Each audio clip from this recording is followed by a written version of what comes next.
one of the things that we did is I talked about these margin expansion initiatives. We focused our data around these margin expansion initiatives.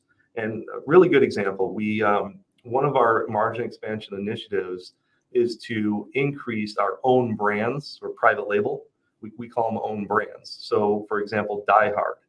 We bought the Die Hard name a couple of years ago from Sears, or the company that owns the rights formerly from Sears.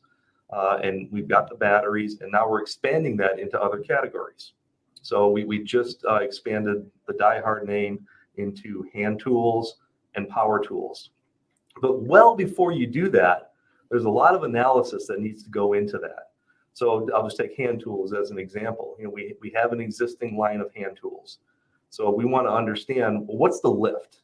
Is it worth it to put Die Hard onto these hand tools, replace all this inventory, and bring it in? So we had to do very detailed analysis in terms of what kind of lift do we think we can get. Then there's another really interesting exercise of moving out the old inventory and moving in the new inventory. So we had to do a lot of scenario planning around bringing that inventory in and getting that old inventory out. Because one of two things can happen.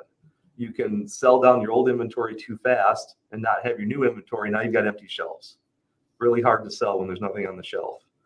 And the other scenario is you bring in the new inventory too fast. Now you've got supply chain issues because you have too much inventory sitting around.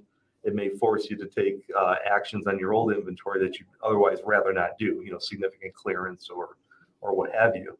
So having the data and analysis to do that, we didn't have it 5 years ago.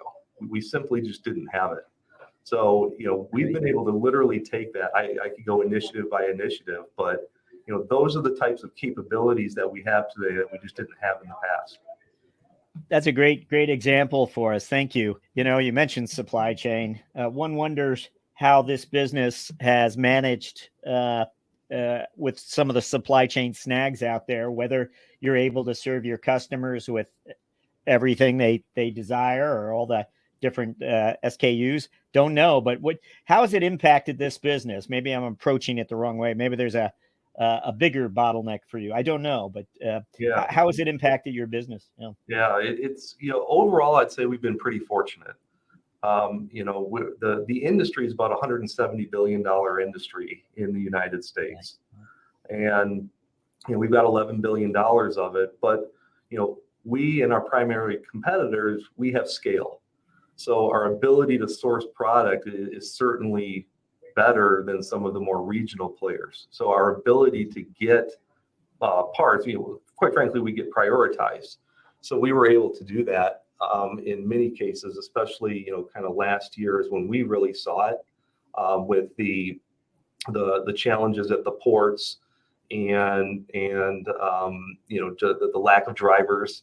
And we're not out of the woods. Now, I would tell you it wasn't perfect, Jack. We measure that by in stocks, and so our gold standard measurement is kind of mid 90s. It varies by category, but just think mid 90s. And we dropped a couple of points off of that, but overall, we were still in that low 90s range. That's pretty good. You're generally going to have it on your shelf.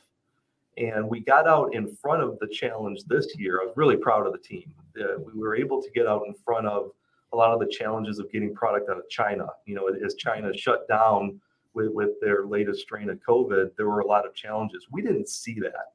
And the reason was we started doing a lot of buying late last year and very early in this year, kind of January timeframe.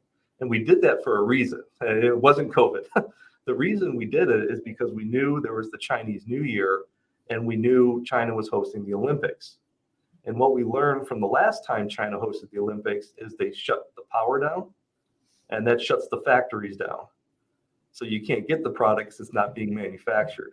So we were able to get out in front of that. And then this variant kind of went through China, which again, I can't take credit for knowing that.